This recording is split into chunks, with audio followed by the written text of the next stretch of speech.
The Sega Master System was released in 1986 in North America as direct competition to the Nintendo Entertainment System.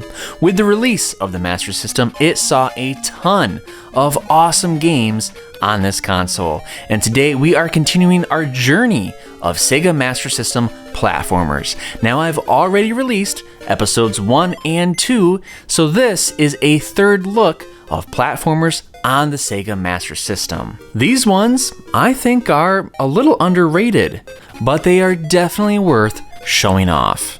Now, if this is your first time on my channel, or if you just haven't yet, make sure you hit that sub button to watch plenty of Sega Master System content, where I have plenty of countdowns showcasing all types of genres of video games on this awesome console. Once again, I ask that you get your timing down and make sure you jump on that right platform, because we are taking a third look at Sega Master System platformers. Chuck Rock. Chuck Rock is your typical average caveman. He likes to spend his Sunday afternoons watching football and drinking beer. Unfortunately, his peaceful existence is interrupted one day when his wife Ophelia Rock is kidnapped by the village weirdo Gary Gritter. I wonder if that's related to Gary Glitter, who is just as weird. So Chuck, who is rather upset about this whole situation, needs your help to make things right. The game is a side-scrolling platformer where Chuck fights a variety of dinosaurs using his belly buster attack and jump kick. Occasionally, he has to pick up and throw rocks to defeat enemies and allow him to jump to greater heights. This one looks so much fun, and I don't have it in my collection just yet. I'd love to get it though sometime. How about you, the viewer? Have you played this one?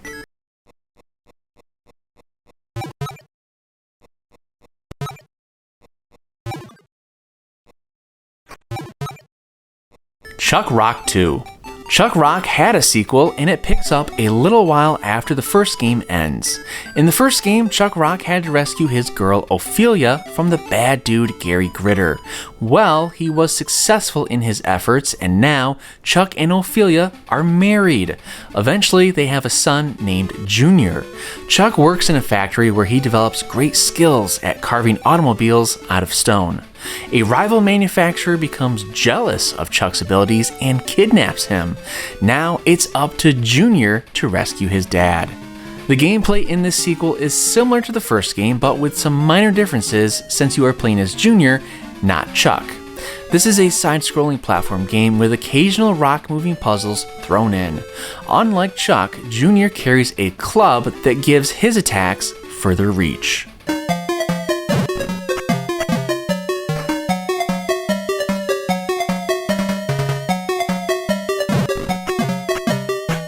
Cool Spot. Who needs an ice-cold 7-Up? Sure, the most famous version is the Super Nintendo version, but Cool Spot did come to the Master System too. If you didn't know, Cool Spot is a colorful 2D platform game featuring the 7-Up mascot as the main protagonist. The game is fairly simple and straightforward. The player character has to collect cool points throughout each level in order to find and rescue his captured uncool spot buddies and complete the game. I've beaten the Super Nintendo version, but I've never played the Sega Master System version, and I don't have it in my collection. At some point, I'd love to do both. If you've played the Super Nintendo or the Genesis version and the Master System version, let me know, what are the main differences, obviously besides the graphics.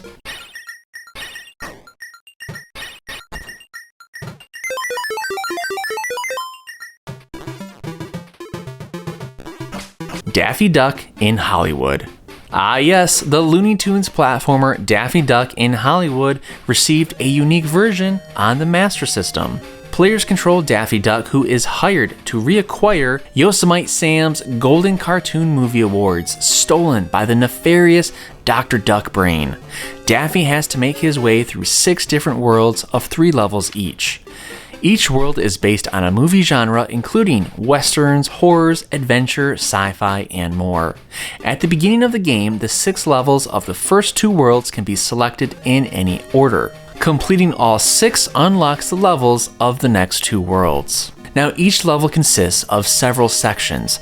The entry to the next section only opens once Daffy has dispatched a number of enemies in the current section. To do so, Daffy is armed with a bubble gun. Shooting bubbles at enemies makes most of them float away. Some, however, are invulnerable and must be avoided. Daffy can upgrade his gun via bubble power-ups, making it shoot faster in different patterns or with more power.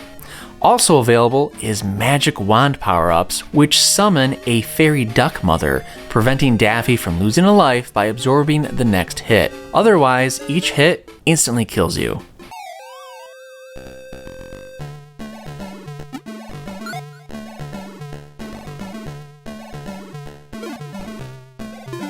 Deep Duck Trouble, starring Donald Duck. Donald meets Huey, Dewey, and Louie back from their latest adventure with Uncle Scrooge. But Uncle Scrooge has been cursed by a pendant he found while adventuring, and he's now floating in the air like a balloon. He gives Donald his adventurer's diary and asks Donald to retrace his steps and return the pendant to its rightful place. This is the only thing that will return Scrooge to normal. Deep Duck Trouble is a platform game where you play as Donald Duck. You must make your way through 4 different areas of the island, the jungle, the inlet, a volcano, and a valley. And in each of those stages, you're going to have to defeat some bosses.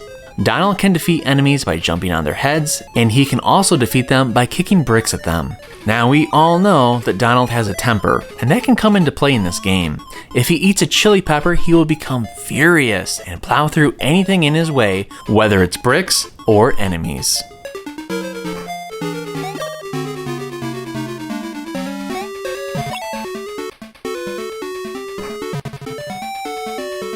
Fantastic Dizzy.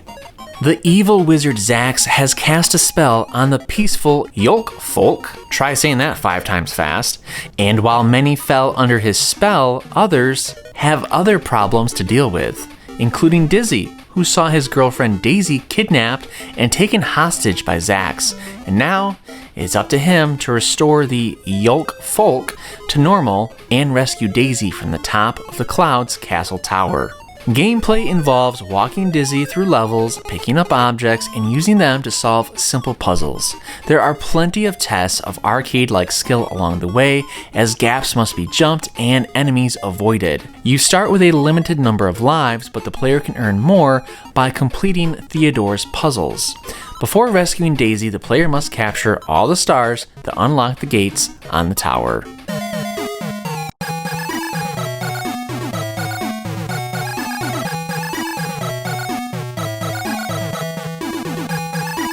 Global Gladiators. Okay, we've already had one product placement video game with Cool Spot, so why not throw in another for McDonald's? Global Gladiators is a platform game licensed from the fast food chain McDonald's. While playing through the game's 12 levels, you'll notice McDonald's logos, burgers, and all sorts of family restaurant type stuff as you take Mick and Mac, the game's protagonists, on a journey to clean up Monsters of Slime World, Toxie Town, and more. It's rumored that Ronald McDonald is the final boss, and he tries to get you in his van, tempting you with Happy Meal toys.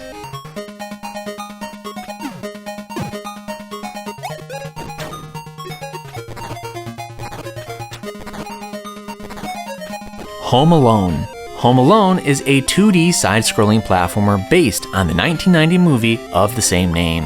The player takes control of Kevin McAllister, who is accidentally left behind by his family when they go off on holiday. During this time, the burglars Harry and Marv break in, and Kevin must foil them. Kevin is guided through several short levels in succession. To complete a level, he needs to collect a number of valuables and lock them in a safe. Only a small amount of time is provided to complete the level, as well as a limited number of tries. Levels consist of several floors, where Kevin can move between them using stairs, beds that act as trampolines, or using food lifts, boxes, and cushions. There's also optional items such as hamburgers to collect for bonus points. Now you do need to avoid some enemies during these levels.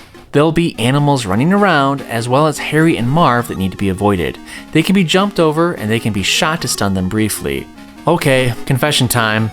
I have recently, for the first time in my life, just watched the first Home Alone movie. I thought it was pretty fun, so I'm wondering if this game is any good and should I get it into my collection.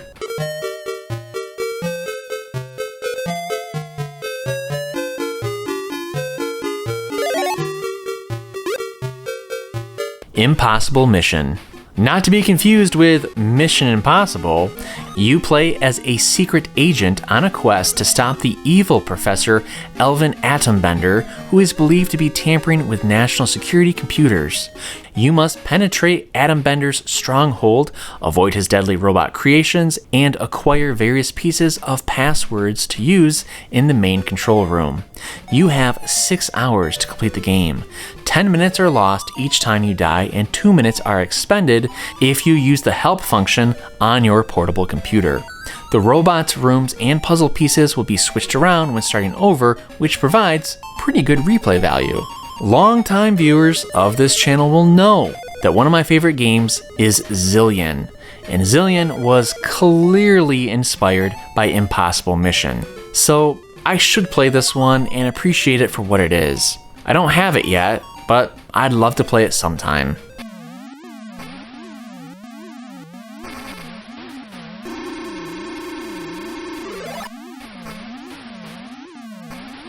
James Pond 2. In his second adventure, James Pond must retrieve the toys Dr. Maybe has stolen. Pond has been armed with an Inspector Gadget-style stretch device, which he can use to view higher areas or claw onto ceilings to slide across them. The gameplay takes place across worlds themed around particular types of toys, such as sporting goods, candy, and aircraft. The levels scroll sideways, although a small amount of vertical movement is also included. On each level, Pond must collect 2 penguins and reach the exit, although there are usually multiple exits and lots of secret areas to explore. After completing each pair of 2 worlds, a boss will be faced.